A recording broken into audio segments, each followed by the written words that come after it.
Okay, so I've been very much thinking about how I'm going to portray this video because a lot of people are talking about Conor McGregor's case, and there is a lot of different content out there talking about what went down.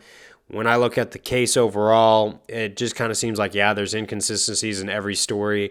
And when you get mixed in with that party culture where people just kind of live in the moment and, anyone is capable of committing heinous acts or telling lies or anything like that, I can only say I don't really know at the end of the day what really happened. Is the truth down in the middle?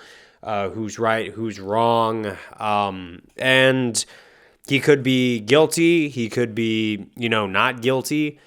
But what I'm about to talk about isn't so much about whether he's guilty or not. And I think, honestly, right now, it's irrelevant because a lot of the payment that he's making right now, both financial and reputation-wise, has been a long time coming. If you look at how the USA portrays Conor McGregor versus how Ireland looks at Conor McGregor, I actually do have friends who have friends in Ireland, and even one of my buddy's girlfriends is Irish, and we talked about it, and it doesn't sound to me like a lot of people in Ireland are too fond of Conor McGregor. The Irish people are very adamant on how their culture is represented, so when they have a big representer like Conor McGregor and he makes them look bad, that's their forefront guys. So they're going to put more pressure because even in Earth history overall, the Irish have had a lot of trials and tribulations, and a lot of them just kind of want to be respected at the end of the day. But I'm not going to get too much into that because history can be very dark. But when you see the jury's verdict, it makes sense. Very adamant to demonize Conor McGregor because with all of the antics he's gotten into, it's really just made him and all Irish people look like that. Excuse me. But that's kind of why they're so quick to kind of demonize him more than people out here in the U.S. are. Because over here in the U.S., you tend to have a lot of like UFC fans who are like me and have some Irish blood in their system. I've even gone into looking up my Irish family lineage, and it's a pretty interesting history. But I don't sport an Irish flag. I don't want to have that on me. I don't want to be, I don't want to be portraying myself as someone who's always been full-blooded Irish. Sorry for the bad accent. But at the end of the day, my birthplace is the United States of America. I identify as an American. I have roots that come from somewhere in the world, just like all of us, but I try to stick to myself as an individual. So for me to what I feel like would be stealing heritage that I haven't had to live or suffer for would just be disrespectful to my bloodline. My story is my story alone, but, I don't think so many people feel the same way because if you go to a Conor McGregor fight, you'll notice that there's a lot of people who are more American than Irish who grab Irish flags. And, they want to be part of the Fighting Irish for a night, and it just kind of shows the contrast of the USA and how they want to put Conor on a pedestal versus how Ireland is really like, you're making us all look bad, dude. We can't really give you an inch. In fact, when we have the opportunity, we're going to demonize you when we can. And it's almost like we hope Conor McGregor didn't come from sorry, I'm stumbling with my words because I am having a lot of thoughts go through my mind, but you're hoping that Conor McGregor didn't forget where he came from, And it just kind of is amazing because in between, when Conor McGregor was on top, UFC 205, doing two belts, doing Ireland a lot of justice to a lot of the antics leading up to, punching the old man in the bar, taking the person's phone and smashing it with his posse, all the partying videos that he's done, wasting Michael Chandler's time, and then, kind of being there to kick him when he's down when Charles Oliveira did all the work for him. And then all the stuff with his short stint in Hollywood with the Roadhouse, which honestly, I enjoyed that movie. But the interviews where he was twitching was very alarming to seeing where he's already in that state.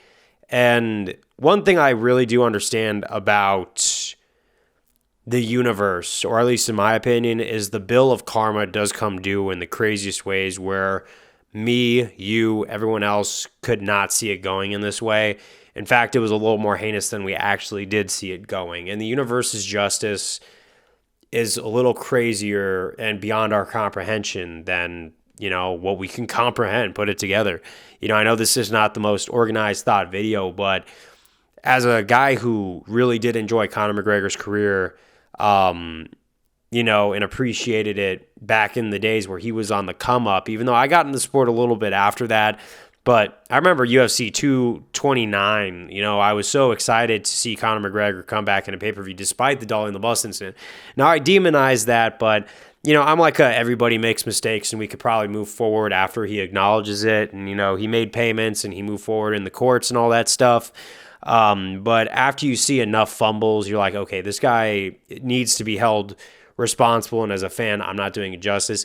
I think it's just sad to be a fan of his younger, inspirational self that encouraged a lot of us that we could really go for our dreams. And then fast forward, years later to where we're at now here in 2024. And just, it's a contrast. And you understand this isn't the first time that Proper 12 has probably been flushed down the toilets, but right now it looks like it's probably going to go for another round. And even then, when I was 23 and me and my friends used to go to parties and stuff like that, I used to always bring a case of Proper 12 whiskey to the thing. But not only did I sober up and swore off any sort of drinks or anything like that, I'm a very sober person now.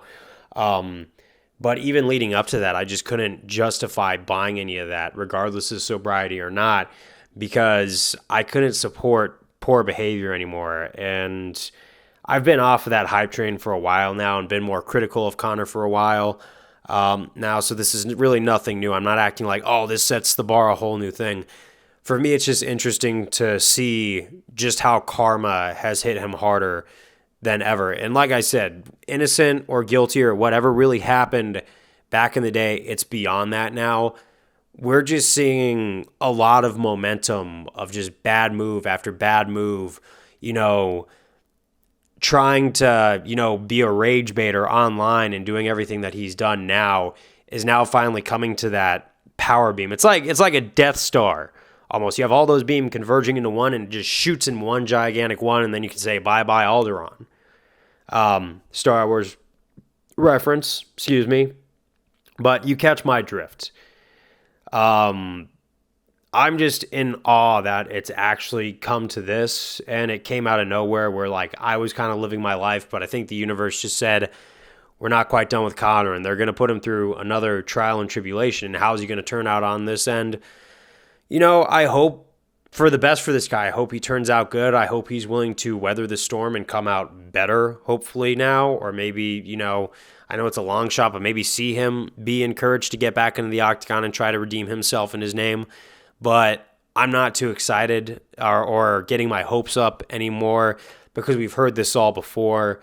And it's that point where actions are going to have to speak louder than words. So it's like, I really still hope for the best.